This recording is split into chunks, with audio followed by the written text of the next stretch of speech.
Au premier jour de confinement déclaré par le gouvernement provincial et l'équipe de riposte en province, la ville de Kasumbalesa est relativement calme. On peut observer sur la route principale, route Lubumbashi, un confinement presque total où seul le trafic transfrontalier est autorisé. Seuls les gros camions en provenance de l'Afrique australe traversent la frontière congolaise. Ici, de noter que le marché de Kasumbalesa ont été désinfectés par l'équipe de riposte locale. Au marché Kabulo, par exemple, une équipe désinfecte le lieu de négoce.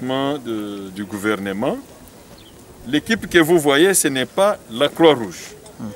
Il y a l'hygiène publique dedans, l'hygiène à la frontière, il y a la santé publique ainsi que la Croix-Rouge. C'est une commission mixte des paramédicales, des paramédicaux qui sont ensemble, tous dans la commission de prévention de la prévention du coronavirus. Nous sommes dans la sensibilisation de la population, des infections de milieux où habite aussi la population.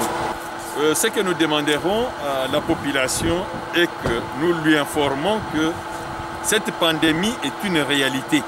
On peut également observer une circulation sans justification des curés à travers les ruelles et sans condamnation. Certains marchés exercent. Le marché Salou-Kanjanja, par exemple, est fonctionnel malgré la décision de confinement. L'administrateur du marché, alors vendeur, échoue de limiter les dégâts. Malgré une forte présence des hommes à l'uniforme à Kasumbalesa, les confinements au premier jour, dont la ville n'aurait réussi que sur la nationale numéro 1. Comparativement au premier confinement, ce 20 juin, la population a du mal à obtempérer à l'ordre des autorités. Certains bouches estiment que c'est un déficit communicationnel au niveau de l'équipe de riposte locale.